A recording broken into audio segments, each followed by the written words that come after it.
Hello YouTube, my name is Nick, and today I have a game of Domination on WMD. Since it was just Christmas time, and a lot of people probably got Black Ops for Christmas, and are going to be new to the game, and possibly the Call of Duty franchise in general, I've decided to give some basic tips to new players on how to get started with Call of Duty, and Black Ops and Call of Duty tips in general, and all that fun stuff. So I'm going to start off by talking about game types. As soon as you go into an Xbox Live or a PlayStation Network online match, you're going to have the option to choose what game you get to play, and that's pretty cool. So you're going to have an option between, I think, Core, Hardcore, and Classic. I recommend you do Core, which basically just means you have 100 or a regular amount of health, and you have your radar and your heads-up display and your crosshairs, and it's basically just a general way of playing Call of Duty. So if you're new to the game, you probably want to start out with a core game, and I recommend 3 game types. And first off, free-for-all. Free-for-all is just 8 people in a lobby, every man for himself. Just kill anyone you see, kill everything that moves, and that's what you do. Pretty simple game. Team deathmatch, which is 6v6. You know, what it says, team deathmatch, you kill each other. You're on a team, you don't kill your team, you kill the enemy team. You know, basic, simple stuff. Domination is 6v6, similar to team deathmatch, but it has objectives. There are 3 flags to capture, and you get more points for every flag you capture and hold. So it's objective-based, not kill-based. But it's still fun to get lots of kills in Domination. Next off, weapons. When you start the game, you're not going to have a choice on what weapons to use. You're going to be giving the default classes, and I think you start off with like 3 default classes. So you know, you can play around with those and see what works for you from those classes. And then at level 4, you get create a class and you get to choose what guns you get to use, which is awesome. You get to pick what weapons you get to use, which is one of the things that makes the Call of Duty series so fun, the fact that you get to make your own classes. So have fun with that, try out different guns and stuff. I recommend, as soon as you start out, picking out the M16 and throwing a red dot sight on that. That's a good gun to start with. Next, I recommend level 13 or 14 you get the FAMAS, which is the gun I'm using right now. It's a very good gun. High fire rate, it's powerful, it's accurate. It's got a bit of kick to it, but it's a pretty good gun to use. Next off, level 17, I think you get the AK-74U, which is the best SMG in the game. So if you feel like running around, great gun to use. A lot of people use it, probably very overused. But if you're new to the game, you might as well give it a shot, because you're probably going to run into it eventually. Might as well try it out. Next off, you get the Galil at level 20, I believe. Very good gun. Lots of ammo, powerful, accurate.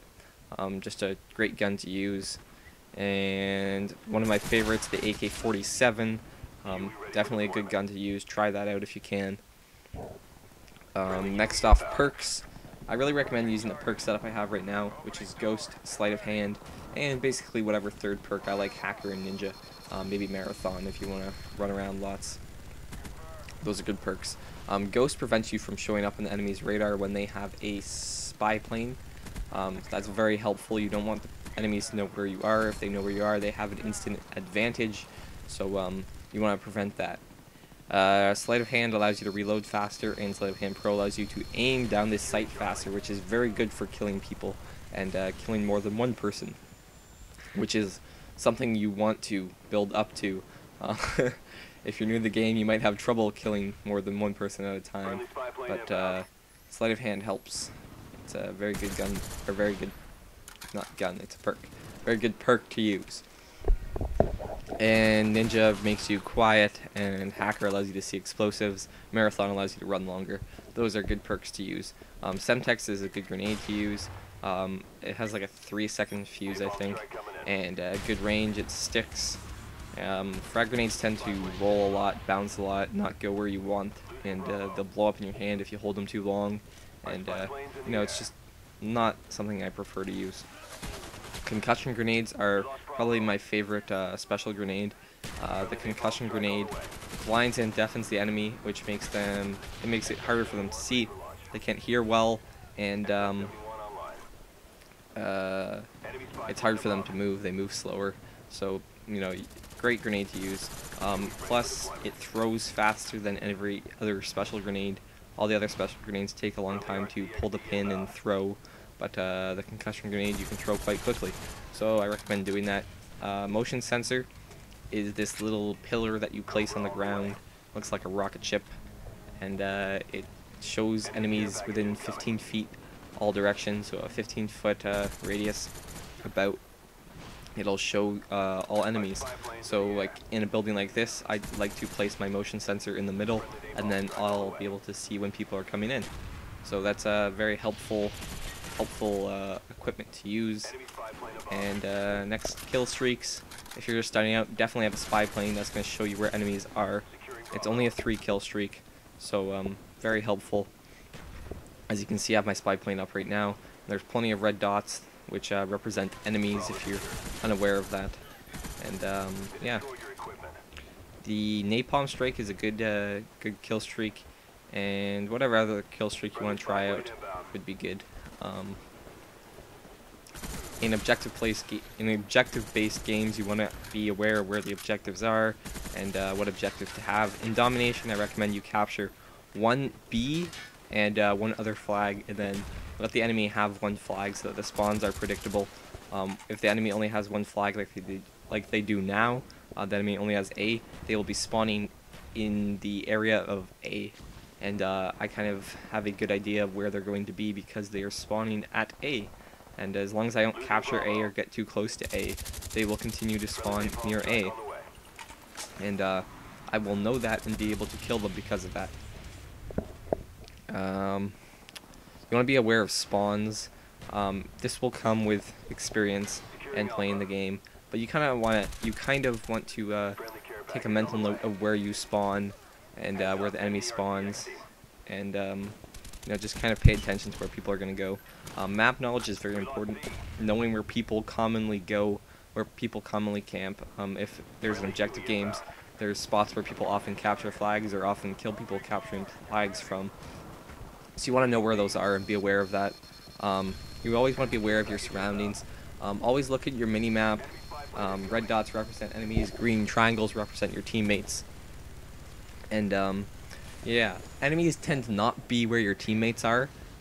So they usually tend to be like a little bit away from your team. And so you kind of want to predict where the enemies are by looking at your map and looking at the location of your team. And that will help you find enemies, which is very helpful. What else can I tell you? Some people use Ghost, so if you have a spy plane, expect that their whole team's not going to show up on the radar, and trying to use it as a reference to the direction that the enemy is if you're having trouble finding people. Always use cover. You want to keep cover, so if there's a ledge or a wall or a barrel that you can poke your head out of, you want to kind of hide behind it and then shoot people from behind the cover, and that will allow you to stay alive a lot better than if you weren't. Like right now, kind of using the cover of the ledge. If I get shot at, I can lie down and be out of the range of fire, which is always great. You don't want to be shot at. You always want to be near cover. When you're moving, you want to try and avoid open spaces. Open spaces tend to get you killed, so if you can avoid wide open spaces, try and travel from cover to cover, and that will allow you to die less, basically. If there's a wide open space that you must run across, I recommend you stop running for a few seconds before, so you can kind of regenerate your sprint and then sprint across it. Maybe throw a stun grenade or a concussion grenade to check to see if there's enemies there. Concussion grenades are great to check for hit markers. If you don't know, when you shoot and you hit an enemy, a little X will appear in the center of the screen. This tells you that you have hit the enemy.